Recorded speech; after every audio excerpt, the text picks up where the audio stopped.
Hi and welcome to Distilling in Australia. My name is Nick and today we're going to do a high pH sugar wash. So a bit of an experiment here. I've been talking to my yeast suppliers and they assure me that this should work. So I thought, well, let's give it a shot and see how it turns out. So I've already established that by bringing my pH down to about 5.2, 5.4, I can do a fermentation in 5 days, full fermentation in 5 days. So I just wanted to see what the effect was in starting the fermentation at a higher pH. So once it's all mixed in and put together, we'll test the pH, pitch the yeast, and we'll come back for the rest of the week and see how we go.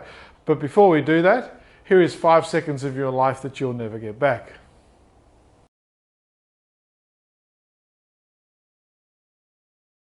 The first thing we're going to do is put 112 litres of filtered water into the fermenter, and this water is at about 32 degrees Celsius, so we'll get started and start to fill it up. And I won't bore you with the filling up, but so we'll skip through until we get towards the end. Now as the weight goes up, so this is the actual water that we're putting in and the weight of the water we're putting in. So obviously 1 litre of water weighs 1 kilogram. And so I'm going to put in exactly 112 kilograms, or close enough to it, of filtered water into the fermenter.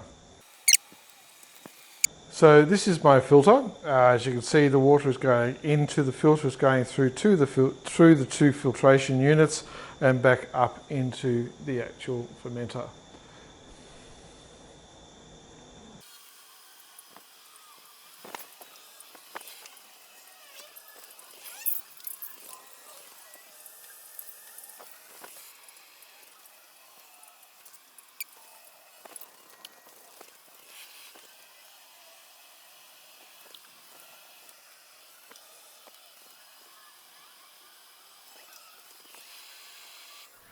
All right, so there we go, 112 litres, close enough, 112.1, so 112 litres.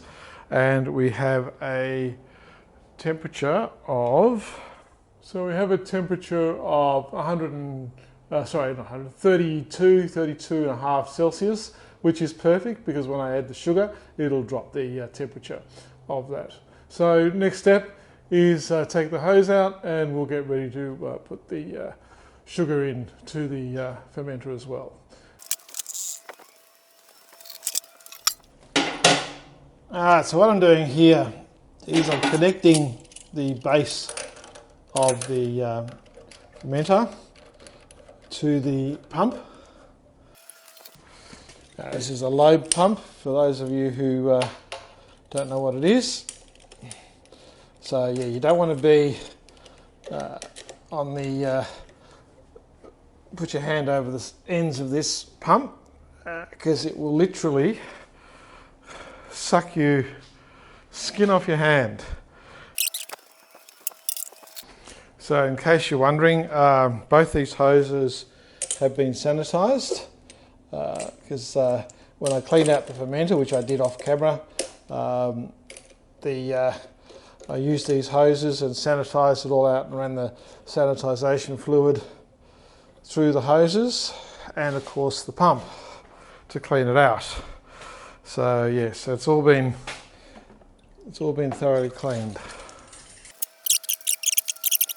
So it's going to come out the bottom through the pump and back through here. Now this has got a tail on it, this pipe here, and there's a shaft here that means that the tail is actually pointing up. So what's going to happen is it's going to suck the water out from the bottom through the pump and then back up through the top. So that's how it's going to do it, and it's how it's going to circulate it. I've just invested in a very nifty little piece of equipment which is saving me a whole lot of trouble, and it's a remote control switch for the pump, which I connected to the pump. So as you can see, it's circulating and it's taking the water out of here, through here and back out to there. So now what I'm going to do while that's running is add my 26 kilograms of sugar. And you'll hopefully, you might or might not, see it going through the hose. as I do it. So I'm going to fast forward through this because you don't need to see the whole process, but it's literally as quick as that. That's 3 kilograms.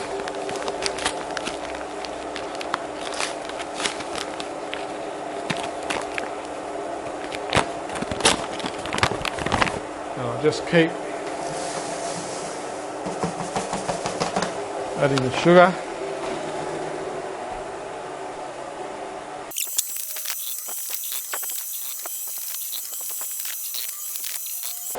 Okay, so this is the final 2 kilogram packet. So that's 26 kilograms of sugar all up.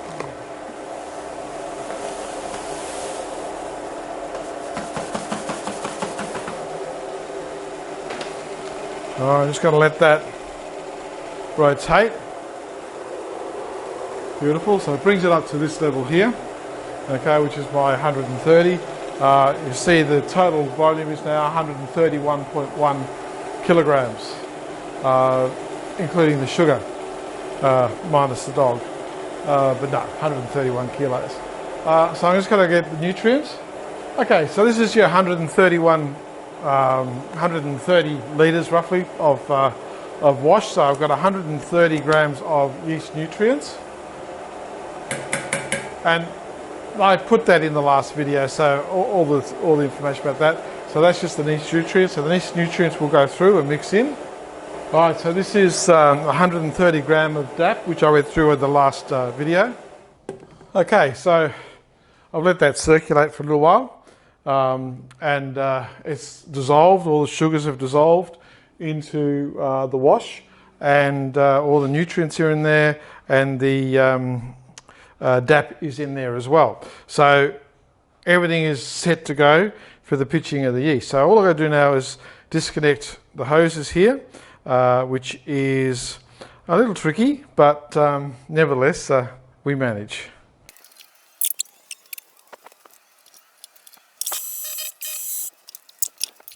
Of course, the idea is to not spill the wash, because obviously it's very sugary and very gets everywhere, so you've got to clean up afterwards. Anyway, I'll clean up later on, but that's no big deal. The interesting thing is, okay, let's test the pH. Now I've done nothing to the water to balance the pH, okay? So the water is the pH of the water as it comes out of the town water supply, although I have filtered it, okay? So I've filtered the water, so it's as clean as I'm going to be able to get it, but it is the natural tap water pH. So we'll test to see what that is. Okay, so I just calibrated my pH reader, and let's see what it reads.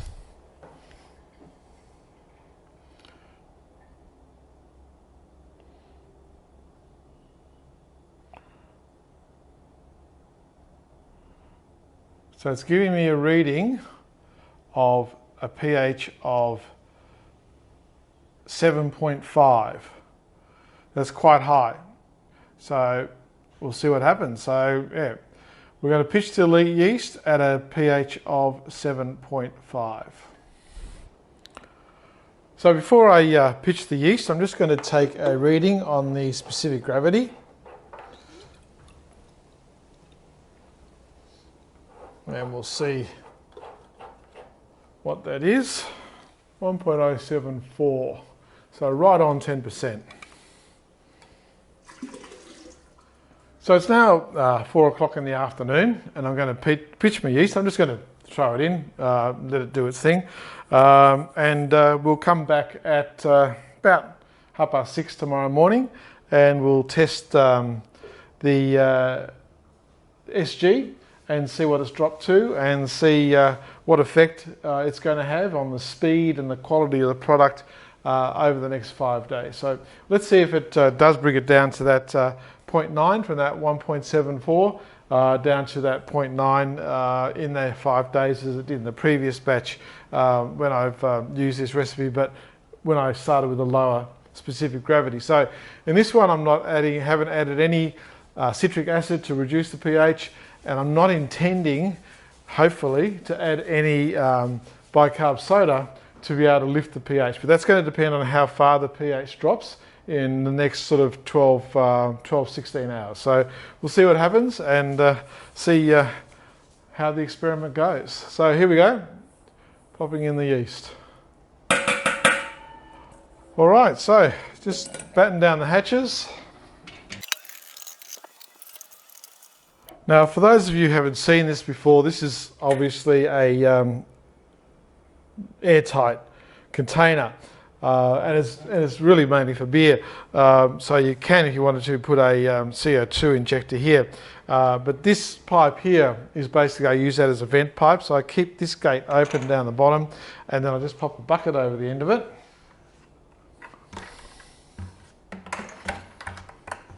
All right, so what happens is if there is a vigorous reaction, any backflow will come through here. But what it does is it means that the CO2 builds up inside here as the yeast converts the sugars into alcohol and CO2. And so it just builds it up, and then it vents out through the pipe here and harmlessly out into the bucket. So it's a sealed system, and there's no oxygen then getting into the wash. And as you saw when I filled it up, had a spray nozzle on the end of it, and the spray nozzle was oxygenating the water as the water was going into the fermenter, so there's no need for me to oxygenate it any further.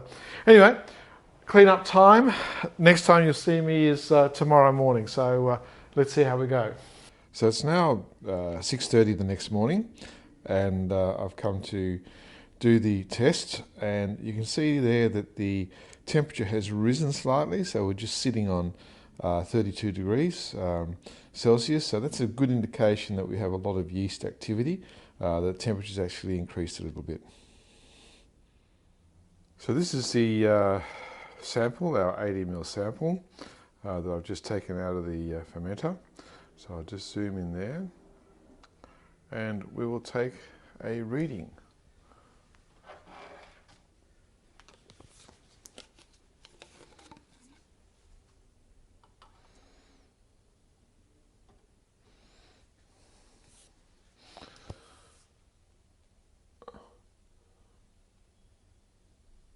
So it's sitting on 1.7, 1.07, so it hasn't actually decreased much.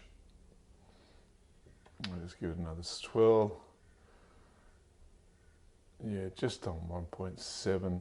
So it only come down about 0.4. Now we're about 14 hours. Dropped a couple of points in the last 14 hours, so we'll see where it goes. But I know I do have a lot of yeast activity, just purely and simply because of the temperature. All right, so if you're wondering what the mason jars are for, that's to do with the next video, where I'm going to be making some, hopefully, run using modifications to the still. I just wanted to see how that worked out.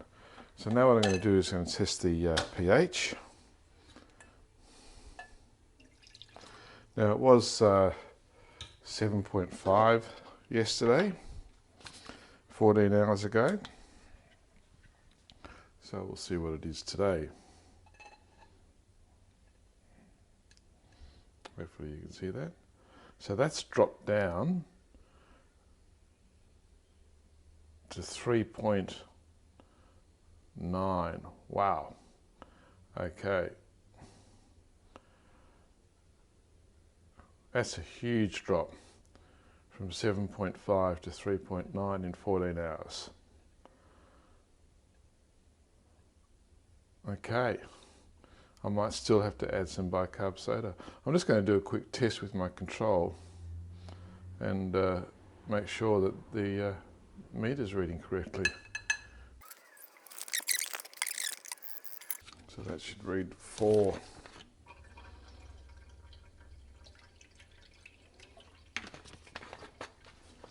Yep. Well, it's reading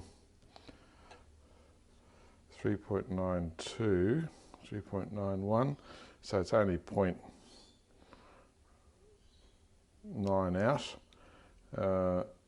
on that. So yes, that's an enormous drop in that pH. So I'll need to add some bicarb soda to bring up that pH anyway. Anyway, that was surprising. I wasn't expecting that. Yeah, go figure. All right, we'll see what happens tomorrow. So it's 3 hours later, and I decided I'd just test it again, see what was going on.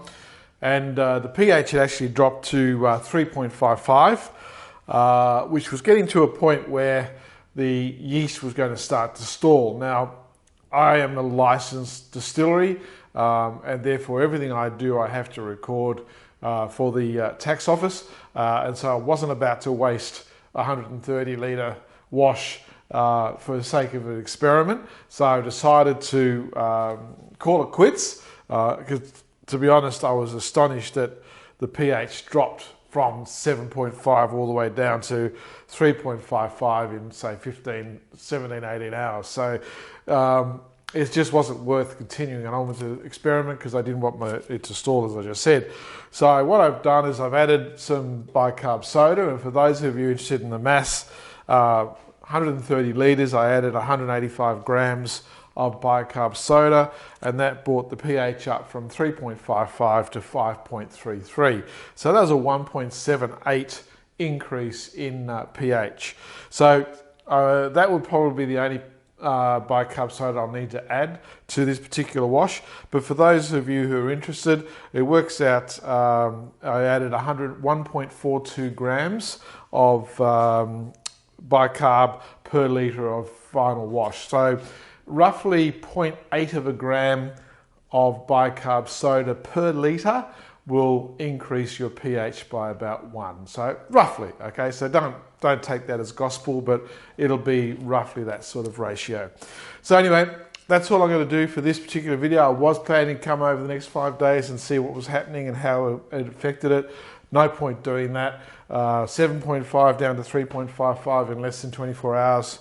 That was enough for me. So I won't be in future adding citric acid. I find that there's no point. I mean, I will test this when it's finished and just see if there was any negative effect on it starting at 7.5, but I don't believe there will be.